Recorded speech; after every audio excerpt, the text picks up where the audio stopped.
One of the most closely watched Bay Area congressional campaigns pits Democratic incumbent Jerry McNerney against Republican challenger David Harmer. Ann Notarangelo at Harmer campaign headquarters, where Tea Party supporters could make a big difference in this race. Ann?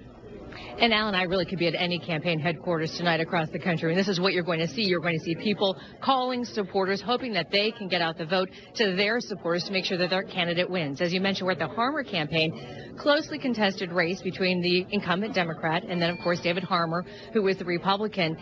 But the big factor here is it's not just Republicans calling to get that support. It's also a lot of Tea Party members. Every time you hear a bell ring at the David Harmer for Congress campaign, you know someone on the phone has agreed to vote for the Republican in his bid to unseat Democrat Jerry McNerney.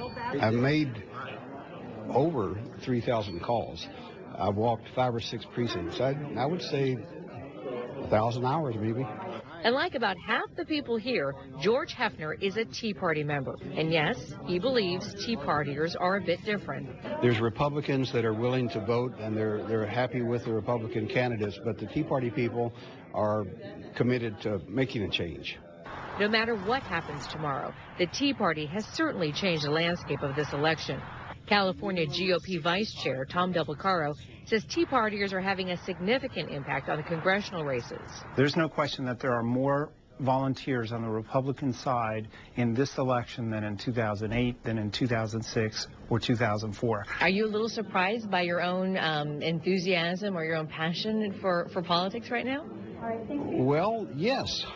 I've never had it happen before, but then on the other hand, I haven't ever been unemployed before either. It's difficult to say how many Tea Partiers are working phones and walking precincts because it's a leaderless movement. So a call for volunteers can bring out a handful or hundreds. And that doesn't seem to bother the Harmer campaign. They walk in our doors because they want to make a difference. And they, it's great to have them. And we're lucky they come first thing in the morning and they're the last ones here. The Tea Party may not have political structure, but they've proven they're organized. Emails every day. I see volunteers every time I come here. I see folks that I see with the other Tea Party activities. Jerry McNerney's campaign was not available for an interview, but his spokesperson told us over the phone she thinks the Tea Party is losing momentum and, quote, "It's clear they've rallied behind our opponent, but that's no surprise given his extreme positions. But about the only thing these Tea Partiers might agree to being extreme about is their effort to unseat the incumbent." Just want to make our voices heard. I mean, I'm just a normal girl. I play the piano and sing in church, and this is most important to me.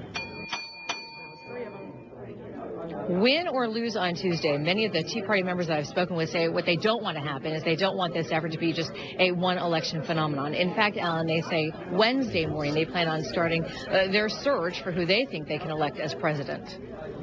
And that's just the thing. The Tea Party, it isn't about monetary contributions. It's about hours volunteered and activism. And as you heard, one man has put in 1,000 hours, and that's just one person. We talked to another woman who walked 3 hours at various precincts and then came in here for another few hours to run the phone bank.